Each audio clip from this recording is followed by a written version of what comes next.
Romains 15, verset 1 à 3. Nous qui sommes forts, nous devons supporter les faiblesses et ne pas nous complaire en nous-mêmes. Que chacun de nous complaise au prochain pour ce qui est bien en vue de l'édification. Car Christ ne s'est point complu en lui-même, mais selon qu'il est écrit, les outrages de ceux qui t'insultent sont tombés sur moi. Or, ce qui est écrit a été écrit d'avance, l'a été pour notre instruction, afin que la patience, la consolation que nous donnent les Écritures, nous possédions l'espérance. Que le Dieu de la persévérance et de la consolation vous donne d'avoir les mêmes sentiments les uns envers les autres selon Jésus-Christ. Nous sommes en Romains 15, chapitre 1, de 1 à, si vous voulez, 13. Mais je lis le début. C'est le début qui nous intéresse. Mais il fallait lire le tout pour amener les gens à comprendre le contexte. Gloire à Dieu. Nous qui sommes forts, nous devons supporter les faiblesses de ceux qui ne le sont pas et ne pas nous complaire en nous-mêmes. Que chacun de nous complaise au prochain pour ce qui est bien en vue de l'édification. Car Christ ne s'est point complu en lui-même, mais selon qu'il est écrit, les outrages de ceux qui t'insultent sont tombés sur moi. Gloire à Dieu. Le Seigneur Jésus-Christ est grand, il est puissant, il est fort. Quand je vois quelqu'un assis devant moi, qu'il a des démons, qu'il a des esprits, le travail, c'est pas de m'enorgueillir. Ça dit, je suis gonflé. Ou alors, je me dis, oh, mais c'est des démons, c'est des sorciers. Est-ce qu'un sorcier, mais on peut prier pour lui? Moi, je ne peux pas prier pour les sorciers. Si je prie pour les sorciers, je vais mourir vite. Il y a des hommes de Dieu qui m'ont dit ça. Vous pensez que tant nous là, vous voulez qu'on meure vite, quoi? Moi, j'ai ma femme, hein. J'ai ma femme, j'ai mes enfants. Sorcier, vous envoyez sorcier seulement, vous voulez qu'on meure vite. Celui qui le dit, c'est qu'il n'est pas encore bien ancré dans la présence de Dieu. Surtout un homme de Dieu. C'est qu'il n'est pas encore bien ancré dans la présence de Dieu. Dieu nous a donné la puissance. Dieu nous a donné la force afin d'aider les gens. Jésus-Christ nous a dit, vous êtes la lumière du monde. Si toi qui es la lumière du monde, si toi qui es censé aider les autres, si toi tu tombes, qui va aider les autres? Jésus dit, vous êtes le sel de la terre. Le sel donne de la saveur à la nourriture. Sauce sans sel, c'est pas sauce. Jésus dit, vous les chrétiens, vous êtes le sel de la terre. Vous êtes la lumière du monde. Étant la lumière du monde, nous sommes appelés à aider le monde. Nous sommes appelés à aider le monde. Le Seigneur passe par ses enfants que nous sommes pour aider le monde. En termes d'enseignement, en termes d'éducation, en termes de prière, en termes de délivrance. Nous sommes appelés à aider le monde. Vous êtes la lumière du monde. Mais quand le Seigneur Jésus-Christ nous dit que nous sommes appelés à aider le monde, il est en train de dire que par vous, je vais passer pour amener les gens à se convertir, amener les gens à avoir les meilleures voies, à marcher selon les meilleures voies. C'est le Seigneur qui est notre bouclier. Si tu es un chrétien que tu n'as pas la présence de Dieu, tu n'es pas encore en Dieu. Si tu es chrétien que tu n'as pas la présence de Dieu, c'est que le ciel ne te reconnaît pas. Le ciel te reconnaît lorsque ton cœur est disposé, lorsque ton âme est disposée, lorsque tes pensées sont disposées, lorsque ton corps est disposé pour Jésus. Gloire à Dieu. Ici, je lisais tout à l'heure, nous qui sommes forts, Nous devons supporter les faiblesses de ceux qui ne le sont pas. Et ne pas nous complaire en nous-mêmes. Que chacun se complaise au prochain. Pour ce qui est bien en vue de l'édification. Le Seigneur Jésus-Christ nous appelle à être la lumière du monde. Pas à être les juges du monde. Le Seigneur Jésus-Christ nous appelle à aider le monde à venir à lui, à aider le monde à marcher selon ce qu'il veut. Pas à nous complaire dans ce qu'il nous a donné. Complaire en quel sens? Asseoir une fierté et insulter les autres, ou bien haïr les autres, ou bien juger les autres sur la base de ce qu'ils sont. Juger les autres sur la base de ce qu'ils sont. Si tu n'es pas assis spirituellement, ayant la présence de Dieu, tu vas commencer à devenir orgueilleux. Oh, moi j'ai la présence de Dieu, hein. Lui, il n'a pas la présence de Dieu. Regarde, c'est des démons, c'est des démons, c'est des démons. Il est en train, de toute façon, il marche là, c'est les démons seulement, hein. C'est des démons. Dieu nous amène à être humble, à être simple. Dans notre simplicité, il va nous permettre d'atteindre le but pour lequel il nous a mis sur la terre. Un sorcier qui vient voir un homme de Dieu, ah vraiment, j'ai la sorcellerie. Oui, ok, tu as la sorcellerie, d'accord, que le Seigneur soit glorifié. Est-ce que tu veux donner ta vie à Jésus? Oui, je veux donner ma vie à Jésus. Tu es prête à dire, à te confesser? Oui, je suis prête à me confesser. Je veux donner toute ma vie à Jésus. Je ne veux plus suivre les démons, je veux suivre le Seigneur Jésus. Quelqu'un qui le dit, le Seigneur, s'il le dit de façon sincère, le Seigneur Jésus-Christ le libère, même si c'est Satan qui est en lui. Mais le sorcier ne va pas venir devant toi, parce que j'en vois dans des églises, j'en vois dans des lieux où quand on dit celui les sorciers, on l'envoie devant, on prend chicotte. Il faut parler, hein, il faut parler. Bah, il faut parler, ça c'est à l'église. Et puis tout le monde s'assoit là en train de regarder la personne. Les sorciers, hein. Et Dieu. Et les sorciers. Ma fille, il ne faut plus marcher avec elle, hein. Même si elle est à l'église, vous êtes ensemble, vous venez à l'église ensemble, mais il ne faut plus marcher avec elle. Il ne faut même plus aller là-bas. Ça, c'est le fait de juger. Juger ici, quand Jésus a dit ne jugez point, il dit ne rejetez point. Quelqu'un qui a la sorcellerie, il a des démons, il a des esprits. C'est des problèmes qu'il a. Quelqu'un qui a des génies, c'est des problèmes qu'il a. C'est la même chose qu'une femme qui a fait avortement. Un sorcier qui a tué une seule personne. Et puis une femme qui a tué, qui a fait avortement de 10 personnes. Entre les deux là, qui a plus tué? C'est la femme qui a fait avortement. La fois passée, j'ai vu sur le net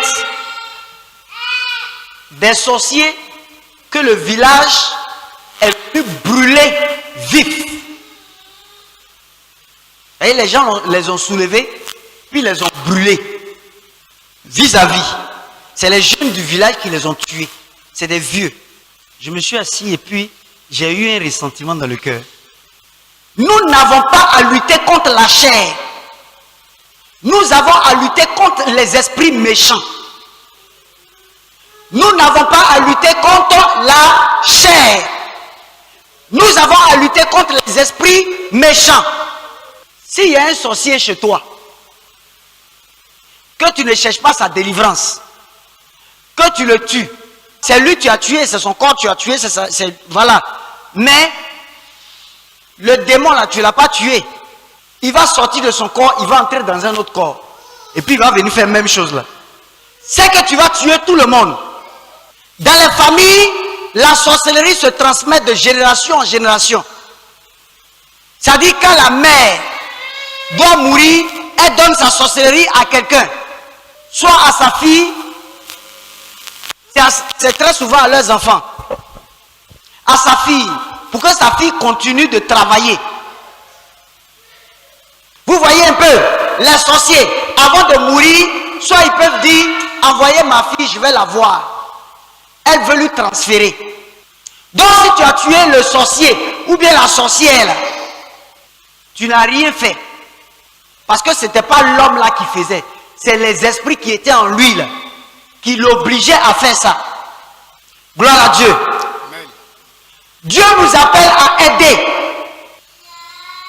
Le problème, ce n'est pas de brûler quelqu'un. Chacun fait son spirituel. Le problème, ce n'est pas de brûler. Sinon, tu vas brûler tous les jours. Parce que quand tu vas finir de brûler lui là, on va te dire non, on dirait que l'autre est devenu sorcier. Hein? Tu vas brûler la personne aussi. Quand tu as fini de la brûler, on va dire non, on dirait que l'autre a été initié à la sorcellerie. Tu vas brûler encore la personne. C'est les esprits. Si tu as fini de brûler, ça sort. Et puis c'est ce que les démons aiment. Les démons ne sont pas les amis des hommes. Les esprits ne sont pas les amis des hommes. Les esprits sont là pour détruire les hommes. Et quand ils voient l'homme qui est créé à l'image de Dieu et à la ressemblance de Dieu faire n'importe quoi, ils sont contents. Parce qu'ils sont en train d'amener l'image de Dieu à être dégradée, à être déformée. Prenez les filles prostituées. C'est des esprits qui sont en elles. Une prostituée peut venir vers toi. Ou alors tu peux aller évangéliser une prostituée. Tu vas pas dire non, c'est là, je ne m'approche pas là-bas. C'est là, les prostituées, c'est des prostituées, ce n'est pas les mêmes esprits. Donc elle n'a qu'à rester dans son coin. Alors que Dieu voulait utiliser ta bouche pour délivrer la personne. Mais comme tu as jugé la personne, toi tu vas de côté, elle est de son côté. Tu te dis que tu es trop chrétien. Nous là, non, nous on est trop saints. Donc on ne touche pas à ceux-là. On n'a pas dit d'être des amis. Amis, des gens qui partagent leur quotidien. Non. Mais le fait d'aller rendre visite pour lui parler de Jésus, c'est pas mauvais. Ah vraiment ma soeur, je suis venu te voir, je suis venu te parler de Jésus. Tu sais, le Dieu que nous avons est bon. Par ton témoignage aussi. Parce que les gens, ils ne comprennent que les témoignages qui viennent de la personne même qui est devant. Toi, tu es en train de parler de Jésus là-haut. Il a fait quoi dans ta vie? Voilà ce que Jésus a fait dans ma vie. Voilà ce que Jésus a fait dans ma vie. Voilà ce que Jésus a fait dans ma vie. Ne rejetons pas le monde. Aidons le monde. Parce que Jésus, quand il est venu, il n'a pas rejeté le monde. Il n'a pas rejeté le monde. Il était avec tout le monde. Mais il leur disait la vérité. Il leur disait les vérités claires et puis crues. Il n'était pas ami à tout le monde. La preuve en est qu'il a choisi 12 disciples. C'est avec ces 12 disciples-là qu'il partageait son quotidien. C'est avec ces 12 disciples qu'il partageait. Mais il était avec les gens. Il aidait les gens. Si la prostituée qui est devant toi, que tu es en train de juger là, tu ne vas pas vers elle pour lui dire, ah, Jésus-Christ peut te sauver. Il peut t'enlever de là. Il peut te donner ce que tu cherches là. Peut-être que tu as un problème d'argent. Peut-être que c'est à cause de telle ou telle chose que tu ne vas pas à l'église. Donne ta vie à Jésus. Le Seigneur va décanter. Gloire à Dieu. Le Seigneur va décanter. Et le Seigneur décante toujours. Donne ta vie à Jésus. Tu vas lui rendre visite. Bonjour, ça va? Bon, vraiment, le Seigneur m'a mis à cœur de venir te saluer aujourd'hui. Ou alors, le Seigneur m'a mis à cœur de venir te donner tel cadeau. Tout ça, c'est pour tirer la personne vers Jésus. C'est amener la personne à avoir la lumière. C'est pour amener la personne à venir dans la présence de Dieu. Parce qu'il y a des gens qui donnent leur vie à Jésus lorsque leur cœur est touché par l'action que vous avez posée. Il y a des églises qui font ces appuis de solidarité et autres. Et à cause de la solidarité, il y a des âmes qui préfèrent rester dans l'église, sans sortir de l'église. Il est important qu'on puisse aider le monde. Quand tu vois quelqu'un sans Jésus, c'est un problème pour lui. Ça doit te faire mal de le voir sans Jésus. Parce que quelqu'un qui n'a pas Jésus, il est comme un poulet sans propriétaire. On le voit avec des démons. On le voit avec des esprits. Tout à l'heure, elle a dit dans son témoignage, on le voit avec des esprits. Tous ceux qui n'ont pas Jésus et réellement Jésus ont des démons en eux. Ont la puissance des ténèbres en eux. Donc quand tu vois quelqu'un qui n'a pas Jésus, tu dois aller vers lui avec le sourire. Pas en allant le juger, non. Avec le sourire. Bonjour. Bonjour ma soeur. Bonjour. Comment vas-tu? Ah. Est-ce que tu sais que Jésus t'aime? Jésus t'aime d'un amour élevé. Il est venu mourir à la croix pour toi. Donne-lui ta vie. Si tu ne lui donnes pas ta vie, c'est pas bon parce que tu es devant les esprits comme quelqu'un qu'on peut posséder, comme quelqu'un qu'on peut détruire à tout moment. Donne ta vie à Jésus. Moi-même, j'avais des problèmes avant. Aujourd'hui, j'ai donné ma vie à Jésus. Jésus m'a transformé, il m'a lavé, il m'a changé. Si tu ne donnes pas ta vie en Jésus, c'est pas bon. Il n'y a la vie qu'en Jésus. Tu as fini de dire ça. Il a entendu. Peut-être qu'il va t'insulter. Même s'il t'insulte, il ne faut pas parler. Il y a des évangélistes comme ça. Il y a des gens qui vont évangéliser.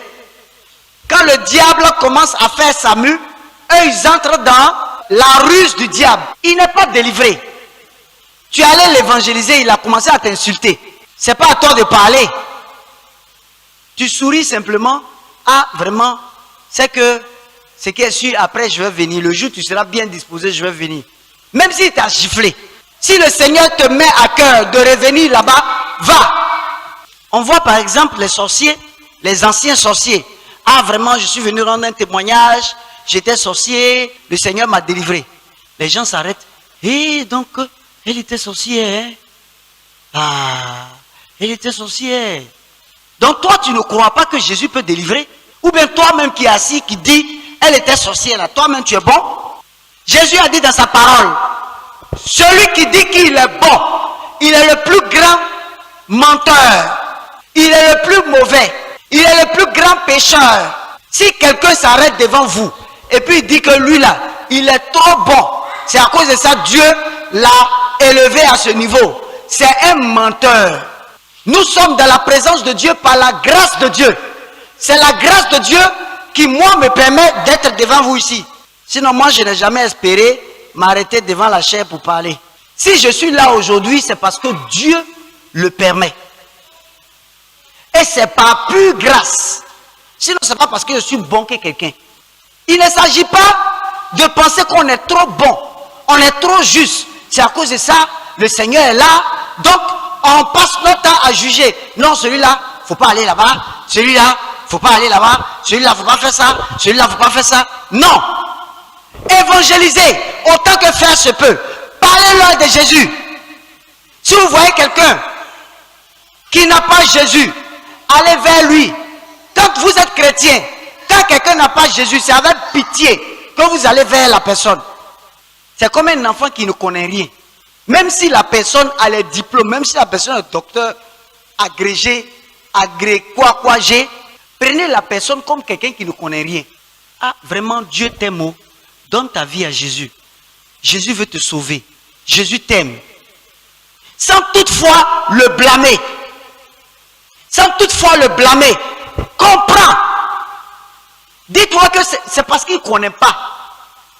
S'il connaissait là, il n'allait pas faire ça. Même si tu vas l'évangéliser, qui t'insulte, il ne faut pas parler. C'est les ruses du diable pour l'amener à rester dedans. Parce que quand il t'insulte, Que toi aussi tu répliques. Si vous avez fait palabre, est-ce que tu vas revenir? Tu ne vas pas revenir.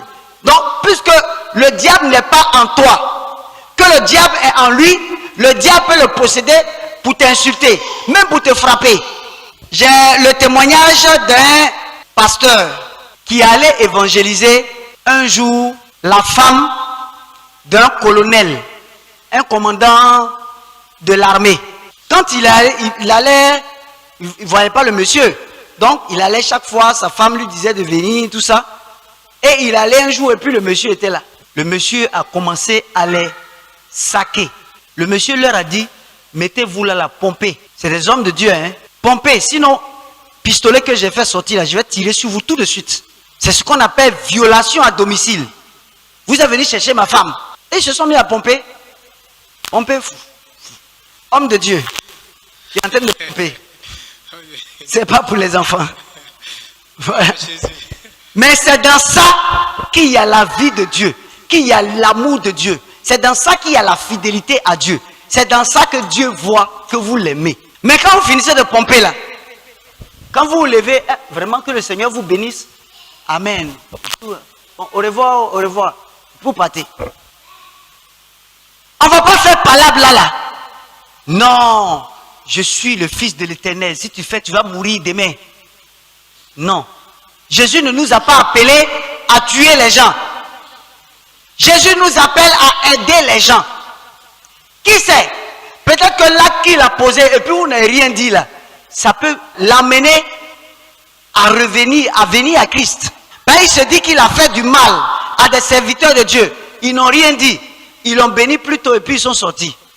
Le Seigneur Jésus-Christ nous dit de ne pas nous complaire, de ne pas être orgueilleux du fait que nous sommes des enfants de Dieu, du fait que nous avons l'Esprit de Dieu. Le Seigneur ne veut pas que nous nous détachions, nous rejetions, nous jugions ceux qui sont dans le monde. Juger là, c'est rejeter sur la base de ce que la personne est. Mais quand tu dis à quelqu'un, Dieu dit de ne pas faire ça, Dieu dit de ne pas faire ça, tu ne l'as pas jugé. C'est selon la parole de Dieu que tu es en train de parler. Tu n'as pas jugé. Ce n'est pas cet élément-là qu'on utilise pour dire qu'on a jugé. Non. Juger quelqu'un, c'est le rejeter sur la base de ce qu'il est. Il est sorcier. Tu le fuis parce qu'il est sorcier. Tu ne veux même pas lui parler de Jésus parce qu'il est sorcier. Elle est prostituée. Tu ne veux pas lui parler de Jésus parce qu'elle est prostituée. Elle a fait des avortements. Tu sais qu'elle a fait des avortements. Tu ne veux pas aller vers elle. Tu ne veux pas lui parler de Jésus parce qu'elle est une fille ou bien une femme de mauvaise vie. C'est ça qu'on appelle juger. Nous tous, avant de venir à Christ, nous avons d'abord été quelque part. Si quelqu'un vous dit qu'avant de venir à Christ, là, lui, il était bon, c'est un menteur. Nous tous, nous avions des problèmes et nous sommes venus à Christ. Donc, si étant en Christ, tu vois quelqu'un d'autre qui a un autre problème, il ne faut pas le juger sur la base du problème. Et toi-même, tu t'es vu avant? Est-ce que tu t'es vu avant?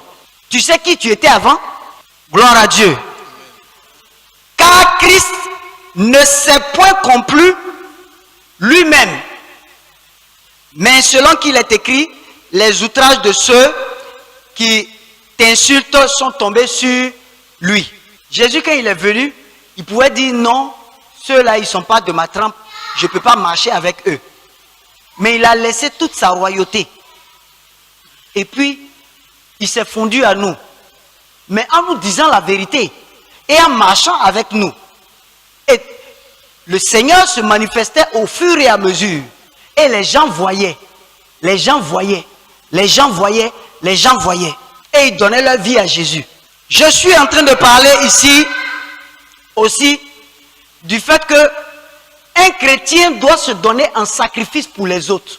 S'il y a des gens qui ont des problèmes spirituels, mets-toi à genoux dans ta maison, prie pour eux. Prie pour eux. Prie pour eux. Prie pour que les démons qui sont en eux la sortent. Prie pour que leur vie là s'ordonne.